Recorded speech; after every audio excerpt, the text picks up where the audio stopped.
Okay, so for years, creators have been begging for one thing, a teeny tiny wearable camera that shoots just incredible 4K video. Well, Insta360 just dropped a new camera that promises to be exactly that. But is it really the game changer we've all been hoping for? Let's dig in. All right, first things first, let's clear up some major confusion right off the bat. If you've been typing Insta360 Go 4 into your search bar, you are not alone. It's the name everyone expected, right? The logical next step. But that camera, it doesn't actually exist. Yeah, the camera you're actually looking for is called the Insta360 Go Ultra, and it's the one that's supposed to deliver on that whole Go 4 promise. So we're gonna break down what it gets right, what it gets wrong, and the one crucial catch that honestly most reviews just aren't talking about. So to really get what the Go Ultra is all about, you first have to understand the problem it's trying to solve. And it's a dilemma that anyone who has ever tried to film from their own point of view knows all too well. You see, for creators, there's always been this super frustrating trade-off. On one hand, you've got your big, beefy action cameras. They get amazing quality, but they're heavy, they're obvious, and they're just a pain to wear.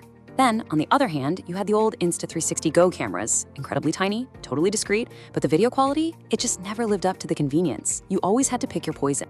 And this is exactly where the Go Ultra makes its grand entrance. It promises to finally bridge that gap, giving us that high-end video quality we've been demanding, but in that famously tiny package. And let's get right to the headline. Yes, it is real 4K. This isn't upscaled, it's not some marketing gimmick. We're talking true 4K resolution, all the way up to 60 frames per second. The bitrate's higher, the dynamic range is visibly better, and in daylight, oh man, the footage is just a world away from the older models. Skin tones look more natural, and motion is way smoother. And hey, to put a number on it, tests are showing a solid 30 to 35% jump in sharpness over its predecessor, the Go 3S. So this isn't some minor tweak. It's a huge leap in image quality that you can actually see with your own eyes. The 4K promise is for real. But there's always a but, isn't there? So you might be wondering, how'd they pull that off? How did they cram all that quality in there? Well, it all comes down to the design. And this is where things get a little complicated. Because while the camera core itself is still tiny, Insta360 kind of quietly changed the entire philosophy behind this camera. See, the camera is now a two-part system. You've got the little camera core, still incredibly small and easy to wear, but then you have this bigger action pod, which has a flip screen, an extra battery, and all the controls. This new design means it's not really that simple, throw it on and forget about it camera anymore. And here it is. Folks, this is probably the single most important thing you need to know before you even think about buying this. The camera core itself, yeah, it's waterproof, but the action pod, the part with the screen and the extra juice, is absolutely 100% not. And we're not talking about deep sea diving here. There are reports of it getting damaged from just light rain. This is a huge vulnerability you have to be aware of. Okay, so with that little design reality check out of the way, let's look at how this camera actually performs out in the real world. Because look, there are some things it does that are absolutely best in class, and well, there are other areas where it just can't bend the laws of physics. The biggest win, hands down, has got to be the stabilization. Insta360's FlowState tech, it's their fancy name for the in-camera stabilization, it's on another level. I mean, walking footage looks like it was shot on a gimbal.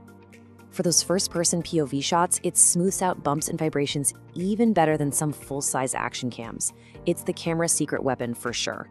But let's be totally honest here, while the sensor's bigger and it does help in low light, this thing is not a miracle worker. Let me say it again, this is not a night camera. The second you start shooting indoors or after the sun goes down, you're gonna see noise and the quality takes a nosedive.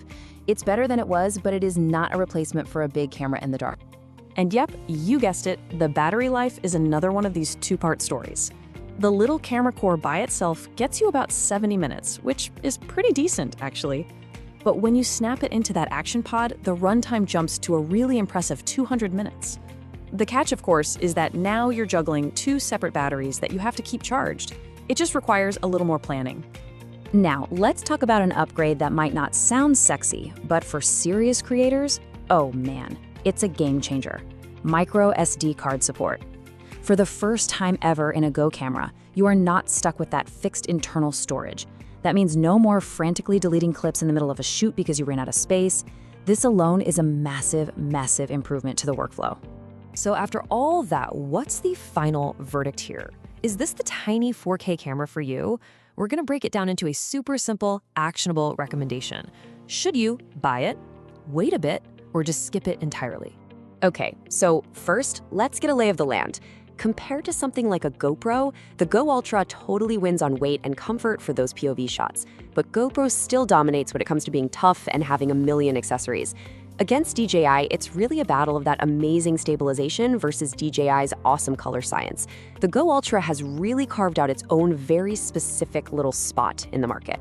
So who should just go out and buy this thing right now? You should buy it if your absolute #1 priority is comfortable, hands-free point-of-view footage. Simple as that.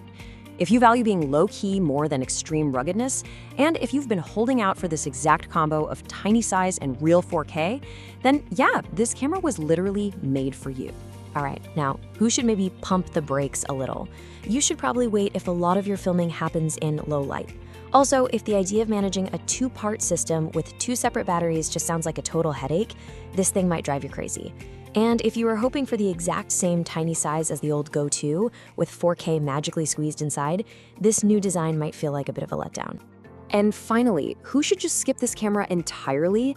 Skip it if you just want a simple, traditional, all-in-one action camera like a GoPro. If you need a fully waterproof system right out of the box, remember that Action Pod is a major weakness. And if you're into extreme sports more than daily vlogging, a more rugged camera is still going to be the better choice for you. Look, the Insta360 Go Ultra absolutely delivers the 4K quality everyone wanted. It really does. But it does so by changing the very definition of what a Go camera even is. It's way more capable, but it's also more complex, which leaves us with the big question you really have to ask yourself.